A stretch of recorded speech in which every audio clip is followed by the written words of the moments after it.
우리가 한 해 동안을 살아가면서 하나님이 어떤 말씀을 주셨는가를 기억하는 게 매우 중요합니다. 골로새 2장 6절 7절 말씀대로 믿음에 굳게 서서 감사함을 넘치게 하소서. 다 같이 믿음에 굳게 서서 감사함을 넘치게.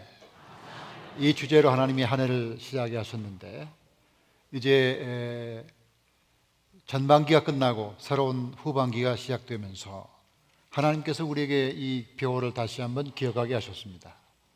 저는 지난 봄에 믿음에 굳게 서서라는 주제로 로마서를 중심으로 말씀을 나눴는데, 이런 도표를 여러분이 보신 것을 기억할 겁니다. 지난 봄에 우리가 믿음의 본질인 예수 그리스도를 뿌리로 세움과 교훈을 얻어 감사함을 넘치게 하자, 이것이 이제 올 한 해 동안 우리 교회의 방향인데, 이러한 순서에 따라 간다면 이번 가을에는 감사함을 넘치게, 다 같이 감사함을 넘치게, 신앙의 열매를 맺는 계절이다, 이렇게 말할 수가 있습니다. 이 신앙의 열매를 맺게 하기 위하여 하나님이 어떤 말씀을 해야 합니까? 기도했더니 에베소서의 말씀을 감동으로 허락하셨습니다. 이 에베소서라고 하는 것은 지금의 소아시아에 있는 도시인데, 이 도시에 주신 말씀 에베소서를 통하여 가장 중요한 말씀이 넘치게라는 단어입니다. 넘친다는 단어인데, 이 넘친다는 단어가 매우 좋습니다. 골로새 볼까요? 2장 6절 7절 말씀 보니까 그러므로 너희가 그리스도 예수를 주로 받았으니 그 안에서 행하되 그 안에 뿌리를 박으며 세움을 받아 교훈을 받은 대로 믿음에 굳게 서서 감사함을 넘치게 하라. 다 같이 넘치게 하라. 이 넘치게 한단 말은 비가 많이 와서 저수지나 뚝에 물이 막 가득 고여서 넘치는 걸 말하는 거죠. 흘러 넘치는 걸 말하는 거예요. 또 말씀 시편에 볼까요? 시편에도 그때 넘치는 물이 우리 영혼을 삼켰을 것이라. 또 이사야의 말씀 보니까 여호와께서 이와 같이 말씀하시되 보라 내가 그에게 평강을 강같이 그에게 문나라의 영광을 넘치는 시내같이 주리니. 이 넘치는 시내, 비가 많이 와서 시내가 넘치는 거예요. 이런 축복이 이번 가을에 있기를 저는 간절히 기도하고, 여러분도 그런 기도하기를 간절히 축복합니다. 에베소서라는 도시는 소아시아의 한 도시인데, 그 에베소서를 통하여 주시는 넘치는 은혜가 이렇게 펼쳐질 겁니다. 자, 에베소서는 6장까지 되어 있는데 1장과 2장을 통하여 하나님 우리 개인에게 주시는 넘치는 은혜, 주로 구원적 은혜죠. 개인적으로 주신 하나님의 은혜가 뭐냐. 3장과 4장에서는 교회를 통하여 주시는 넘치는 은혜가 뭐냐. 말씀의 훈련과 성장을 통하여 공동체적으로 우리가 함께 자라가야 될 것이 뭔가. 5장과 6장은 이 세상에서 경험하는 넘치는 은혜, 가정과 직장과 일터와 또 마귀가 득실거리는 이 세상에서 어떻게 우리가 영적으로 승리할 수 있을 것인가 하는 주제로 말씀하고 있다. 그래서 에베소서는 6장밖에 되지 않은 짧은 책이지만 굉장히 그 속에 넘치는 은혜가 다양하게 우리에게 펼쳐지는데, 이 은혜가 여러분과 함께 하기를 간절히 축복합니다. 오늘은 그 중에 1장 1절과 2절 서론을 다시 한번 읽어봅니다. 시작. 하나님의 뜻으로 말미암아 그리스도 예수의 사도된 바울은 에베소에 있는 성도들과 그리스도 예수 안에 있는 신실한 자들에게 편지하노니 하나님 우리 아버지와 주 예수 그리스도로부터 은혜와 평강이 너희에게 있을지어다. 자, 언제나 사도 바울은 서론을 인사로 시작합니다. 자, 인사로 시작하는 단순한 인사가 아니라 그 인사 속에 본인이 쓰려고 하는 내용의 주제가 담겨 있다. 그래서 이 짧은 문장 속에 이 에베소서의 방향이 담겨 있는데, 그 중요한 주제가 뭔가 하면 내가 누구냐, 우리가 하나님을 믿는 내가 누구냐 하는 질문을 하고 있습니다. 여러분이 누구라고 생각합니까? 여러분이 누구라는 것을 알지 못하는데 하나님이 누구신 것을 어떻게 알겠습니까? 그래서 에베소서는 우리가 누군가에 대한 존재에 대해서 질문하고 있다. 여러분 이런 시를 아시나요? 나태주가 쓴 들불꽃, 자세히 보아야 예쁘다, 오래 보아야 사랑스럽다, 너도 그렇다. 이 시는 짧지만 굉장히 이쁜 시예요. 이 시는 그 꽃을 보니까 예쁜데 얼마나 예쁜가 하면 자세히 볼수록 더 예쁘다 이거예요. 자세히 볼수록 사랑스럽다는 거예요. 그러면 우리가 사람을 이해하는 것도 그 사람을 볼 때 자세히 보아야 되고 그 사람이 어떤 존재인가를 알아야 될 거 아닙니까? 그러면 우리가 그리스도 안에서 누구냐 하고 물을 때 간단한 문제가 아니죠. 우리 자신을 좀 자세히 바라봐야 되는데 우리가 하나님 말씀을 통해서 우리가 누군가 하는 걸 자세히 볼 수 있기를 저는 원합니다. 오늘 말씀의 서론에서, 에베소서 서론의 사도 바울은 우리가 누군가에 대해서 말하는데 세 가지로 말합니다. 저처럼 우리는 성도다라고 말합니다. 다 같이 우리는 성도입니다. 자, 1절 다시 보면 1절에 말씀하기를 하나님의 뜻으로 말미암아 그리스도 예수의 사도된 바울은 에베소에 있는 성도들과 이렇게 썼다. 그 성도가 뭡니까? 거룩할 성자 무리도, 거룩한 무리, 거룩한 백성, 거룩한 백성이라는 뜻입니다. 그럼 거룩하다는 말을 우리가 생각할 때 거룩하다는 말은 흠이 없고 죄가 없고 실수를 많이 안 하고 이런 사람 말하겠죠. 그럼 여러분에게 하나님께서 여러분은 거룩한 성도입니다. 그러면 맞습니다. 나는 거룩한 성도입니다. 그렇게 말할 사람이 몇 명이나 있겠냐? 여기 한 2명쯤 있어 보여요. 한 2명쯤 있어 보이지만 대부분의 사람들은 목사님 제가 거룩하다니요. 어젯밤에도 부부싸움 했고요. 일주일 내내 새끼들하고 싸우느라고 얼마나 욕도 많이 하고요. 회식 가서 2번이나 술을 마셨고요. 이런 사람입니다. 제가 거룩하다니요. 아닙니다. 라고 겸손하게 나올 거예요. 사실 맞습니다. 누가 자신 있게 내가 성도다, 누가 자신 있게 나는 거룩한 사람이다 말하겠어요? 그런 사람 별로 없어요. 그런데 성경은 말하기를 너희는 거룩한 성도다, 거룩한 백성이다 이렇게 말하고 있으니 이걸 우리가 어떻게 봐야 되느냐, 어떤 의미로 거룩하다고 하는 것이냐 하는 것입니다. 여러분이 가톨릭 교회를 가면 성인이 참 많이 있어요. 우리 한국에는 가톨릭 교회는 103명의 성인을 만들었죠. 오래전에 교황 바오로 23세가 와서 성인식을 거행했죠. 주로 대원군 시대에 핍박받고 순교당한 우리 한국 초기의 가톨릭 교인들, 이런 사람들을 성인으로 이렇게 올렸지 않습니까? 우리가 성인 그러면 그 사람은 죄도 없고 흠도 없고 기도 많이 하고 순교했거나 아니면 수도원에서 평생 기도했거나 이런 사람을 떠올립니다. 김대근 신부라든지 아니면 성 프란치스코 성인이라든지 테레사라든지 이런 사람을 떠올린다는 거죠. 그런데 그런 사람이 아닌 나보고 너 성인이다, 너는 성인이야 이렇게 말하면 내가 성인이라고? 아니 내가 성인이야? 내가 그 정도 됐나? 기분은 좋지만 사실은 아닌데? 라고 생각할 가능성이 높다는 거죠. 더구나 이 에베소에 있는 교인들을 보고 바울이 성인이라고 그랬는데 에베소란 지역이 어떤 지역입니까? 이게 굉장히 활락가입니다. 이게 지금 에베소는 소아시아에 있는 이게 항구입니다. 항구는 늘 그렇듯이 거기에 많은 범죄가 있고 술도 있고 그렇지 않아요. 그런 사회 속에서 황제를 섬기는 숭배, 황제 신전이 여기저기 있어서 우상을 섬기고 홍등가가 있는 이런 죄가 만연된 우리가 사는 시대적인 상황과 별로 다를 바 없는 그런 도시였다는 거죠. 그런 도시에서 예수 믿는 사람들 보고 당신은 성인입니다 라고 말했다면 아무리 봐도 아닌데요 라고 말할 가능성이 높다는 거죠. 그럼 어떤 면에서 우리가 성인이냐 하는 것이 매우 중요하다는 거죠. 저와 여러분이 완전하기 때문에 성인이라고 불렀겠습니까? 저와 여러분이 완전합니까? 아니잖아요. 완전하고 실수가 없고 이런 사람이기 때문에 성인으로 부른 게 아니라 완전하신 하나님 때문에 저와 여러분이 성인된 것을 믿습니다.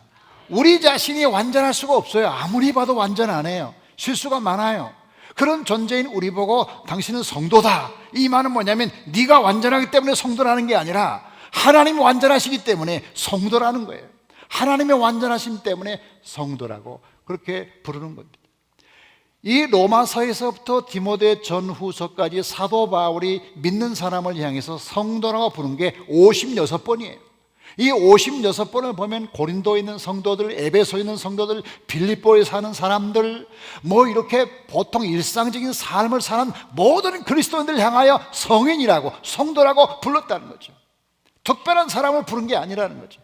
그러면 우리가 이 사도 바울이 우리를 향하여서 성도라고 부르신 또 다른 이유가 뭐냐, 더 본질적인 이유가 뭐냐, 두 번째가 뭐냐 하면 우리는 그리스도 안에 있다는 것입니다.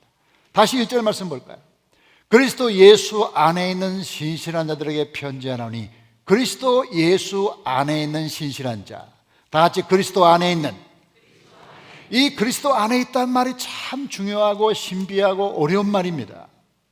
제가 이번에 마틴 루터 종교개혁 500주년 기념으로 유럽 영성 투어를 다녀왔습니다.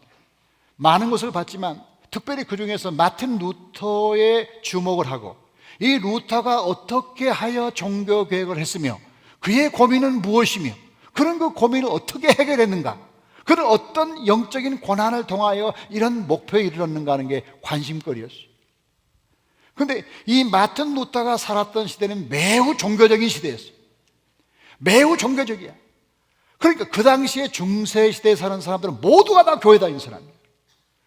우리 뭐 교회 안 다니는 사람은 상상할 수가 없어요. 그 시대에는. 그 시대에 교회 안 다니는 사람은 파문당한 사람이거나 이단자거나 뭐 이런 사람들이에요. 그러니까 뭐 100%가 교회 다니는 사람이라고 볼 수가 있어요. 그냥 교회만 다닌 게 아니라 너무나 많은 종교시설이 많았어요. 그래서 이 마틴 루터가 법과대학을 다니고 나중에 수도원 들어갔던 에르푸르트라는 도시에는 수도원만 28개가 있었어요. 수도원만, 교회는 빼고 수도원만. 이게 수도원이 기도원이잖아요. 하나님께 많은 기도원이 왜 필요해? 사람들이 종교적이에요. 다 하나님을 믿어요.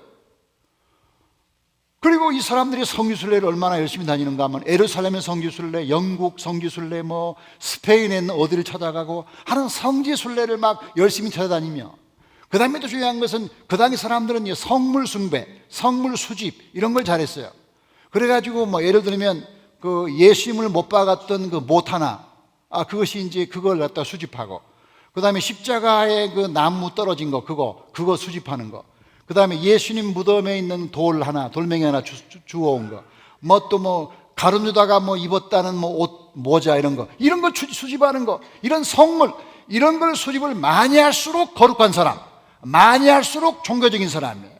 그래서 마틴 루터를 도와서 종교개혁을 성공시켰던 프리드리 3세라는 제후는 5,000점 이상의 종교적인 그런 것을 수집했다 이 말이에요. 많은 사람들이 주일날 교회 안 다니는 사람이 없어요. 다 교회 다니는 거죠. 매우 종교적이죠. 그런데 항상 종교적인 게 영적인 건 아니에요. 이게 우리 시대의 문제예요. 우리 시대의 문제는 종교적인 것과 영적인 것 구별을 잘 못하는 거예요. 열심히 교회 나와요. 종교적이에요. 열심히 성가대 할 수 있어요. 열심히 직분 받을 수 있어요. 열심히 교회 연조가 3대 4대라고 주장할 수 있어요. 매우 종교적이에요. 매우 종교적인데 매우 영적인 것이 아닐 수 있어요. 이게 목회자의 문제예요. 가장 종교적인 사람이 목회자죠. 근데 가장 영적이 아닐 사람이 목회자일 수 있는 거죠. 누구나 다 그러는 거죠.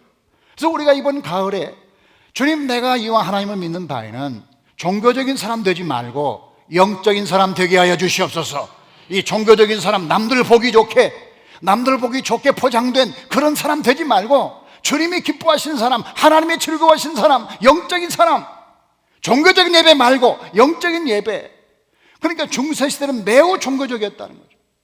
그러니까 하도 종교적이니까 말씀을 지키지 않으면 정죄를 받는 시대였어요. 그러니까 말씀을 지키지 않으면 정죄를 받고, 그 당시에 사제들의 설교의 대부분은 천국보다는 지옥을 많이 얘기해요. 그러니까 뭐 이거 안 하면 지옥 간다, 이거 안 하면 지옥 간다 해서 교회가 아주 공포의 대상이야. 교인들이 많이 두려워한 거예요. 말씀대로 못 지키는 자기 자신 때문에 늘 전전긍긍해요. 전전긍긍했어요. 그래서 마틴 루터도 어릴 때 부엌에서 호두 하나를 숨겨서 훔쳐다 먹었다는, 호두 하나를 훔쳤다는 거예요. 엄마한테 걸려가지고 혼나고, 그 다음에 아버지가 굉장히 무서워서 교회 안 나가면 혼나요. 그래가지고 아버지한테 혼나가지고 며칠 동안 집에도 안 들어갔다는 거예요. 마틴 루터가. 학교에서는 뭘 하나를 어겨가지고 선생님한테 15대 회초리를 맞았다는 겁니다. 그 사람의 얘기에 나와요. 그러니까 매우 종교적인데, 이 종교적이라는 말은 굉장히 말씀을 준수하는 건데, 말씀 때문에 사람들이 저주를 받는 거죠. 이런 이상한 일이 있으면 되겠습니까? 말씀 때문에 축복을 받아야 되는데, 말씀을 안 지켰다는 이유로 자꾸 혼나고 저주받고 나무래고 이러는 분위기, 굉장히 좋은 분위기 같은데 나쁜 분위기잖아요. 종교적인 분위기거든요.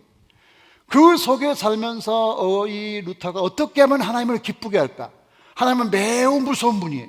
매우 무서운 분. 여러분, 우리의 신앙의 모든 신앙은 하나님에 대한 관점의 차이라고 봐요. 하나님을 무서운 분으로 여기면 신앙이 두렵죠. 하나님을 좋으신 분으로 여기면 좋은 신앙이 됩니다. 여러분, 하나님을 어떻게 여기십니까? 하나님 무서운 분입니까? 두려운 분입니까? 혼내는 분입니까? 지옥 보내는 분입니까? 하나님은 좋으신 분인 줄 믿습니다. 하나님에 대한 좋은 이미지, 하나님에 대한 좋은 신앙과 관점을 갖는 게 매우 중요한 거죠. 그러다가 이제 이 마틴 루터가 하나님을 기쁘게 하는데 지쳐가지고, 아무리 하나님을 기쁘게 해도 기뻐지지 않는 거예요. 아무리 많이 금식해도 행복하지 않는 거죠. 왜 그런가 하고 그 이유와 싸웠어요. 그러다가 어느 날 높은 수도원에 올라 꼭대기에 탑이 하나 있는데 그 탑에 올라가서 성경을 읽기 시작했는데 이 성경을 읽었어요. 시편 20편 1편을 읽었는데 내 하나님이여 내 하나님이여 어찌 나를 버리셨나이까? 어찌 나를 멀리하여 돕지 아니하시오며 내 신음소리를 듣지 아니하시나이까? 이 말씀을 읽을 때 마틴 루터는 처음에 이 말씀이 곧 자기의 삶을 얘기한 것이라고 생각했어요. 내가 이렇게 어렵게 사니까, 내가 이렇게 힘들게 사니까 내 마음을 표현하는구나, 내 마음의 상황이다, 이렇게 생각한 거죠.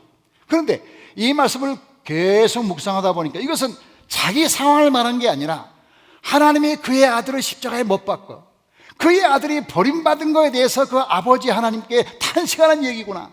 내 하나님이여 내 하나님이여 어찌 나를 버리셨나이까? 엘리 엘리 라마 사박다니 왜 나를 버리십니까? 이것은 버림받은 그리스도의 탄식이구나 라는 걸 알게 됐어요. 그리고 그 다음에 질문이 뭐냐면 그러면 왜 그리스도가 버림받았나? 죄 없이, 죄 없는 그분이 왜 버림받았을까? 왜 그랬을까? 왜 하나님은 죄 없는 자기 아들을 십자가에 버렸을까? 하는 것을 묵상하고 묵상하다가 나 같은 죄인을 위하여 하나님이 그의 아들을 버리셨구나. 하나님이 그의 아들과 나를 바꾸셨구나.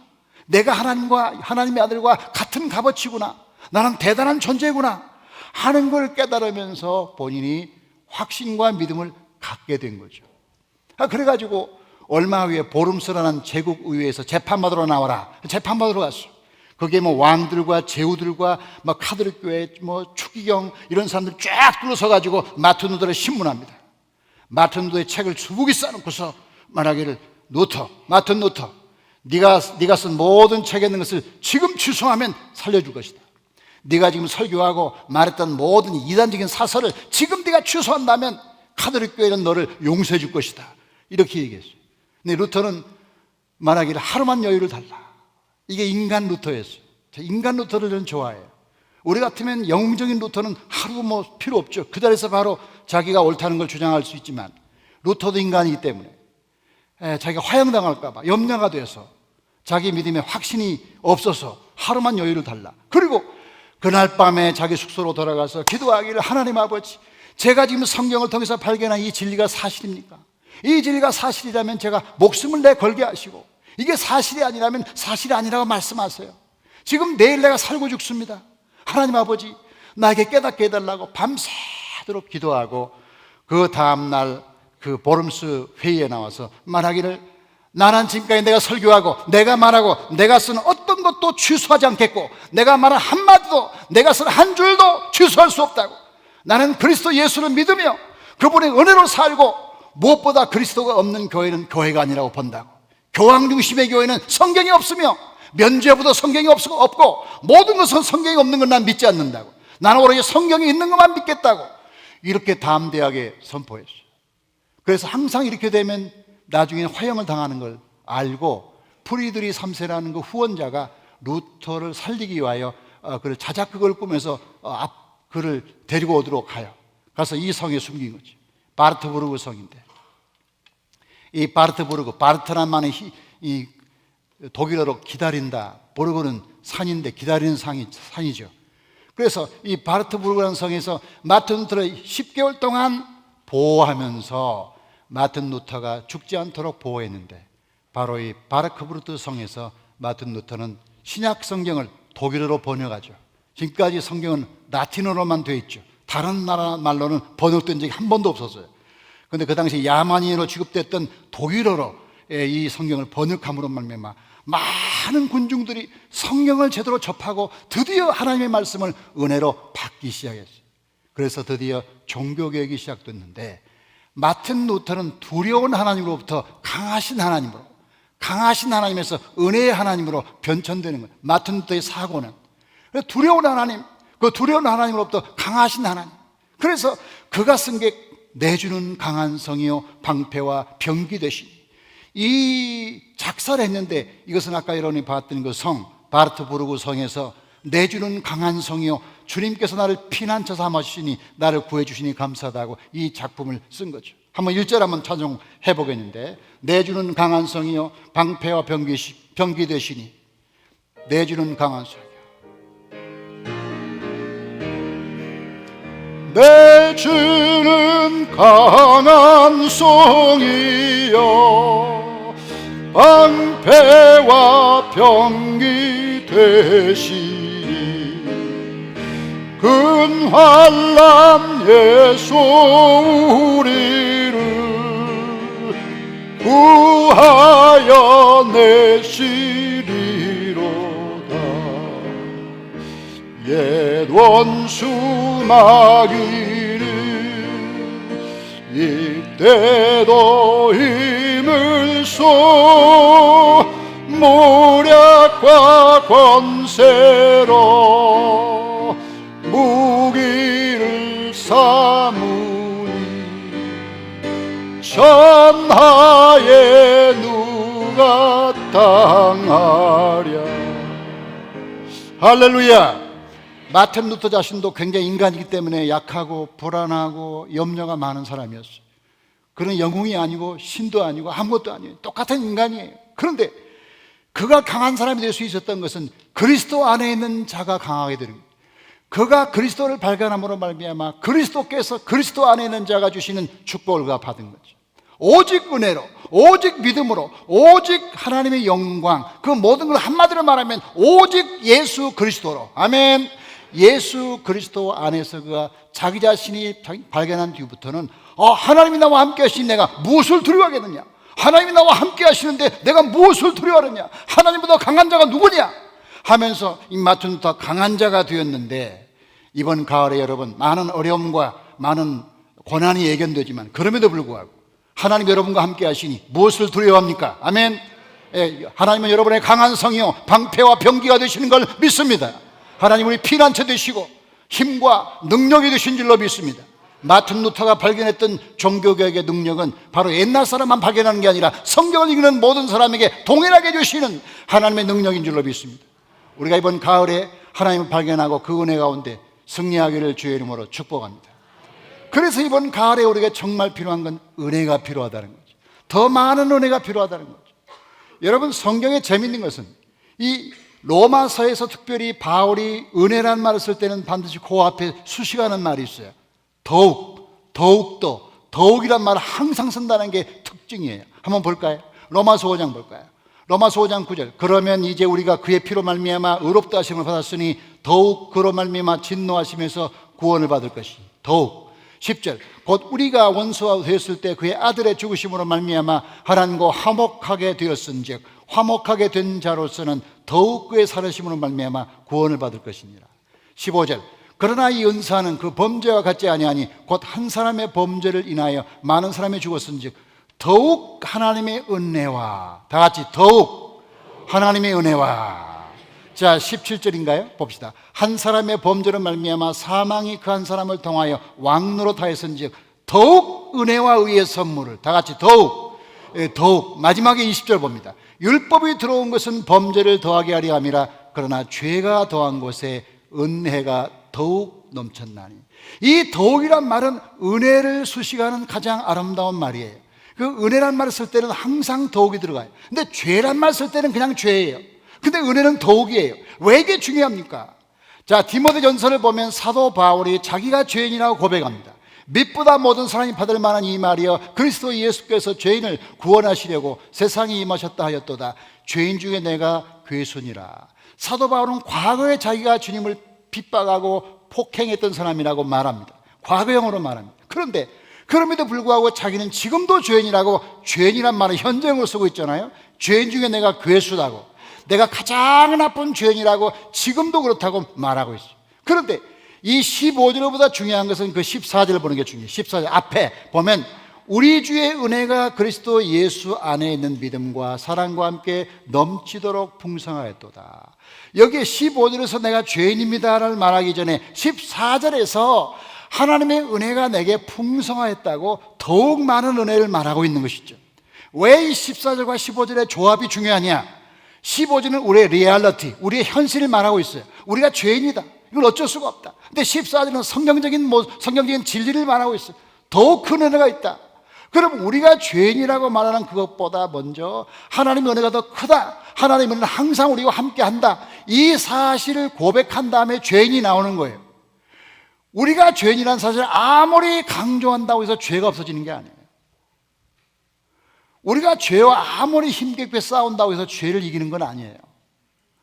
죄를 이기기 위해서는 은혜를 깨달아야 돼요. 이게 성경적인 신비예요. 이 안 믿는 사람은 죄와 싸워요. 죄와 싸우면 싸울수록 죄 속에 더 빠져들어가요. 우리의 경험이 그래요. 근데 죄와 싸우기 전에 먼저 우리는 은혜를 말해야 돼요. 우리가 은혜를 많이 받고 은혜를 많이 우리 속에 임할수록 죄는 우리에게 약해지는 거예요. 그러니까 죄와 싸울 필요가 없는 거예요. 은혜가 많아져야 되는 거죠.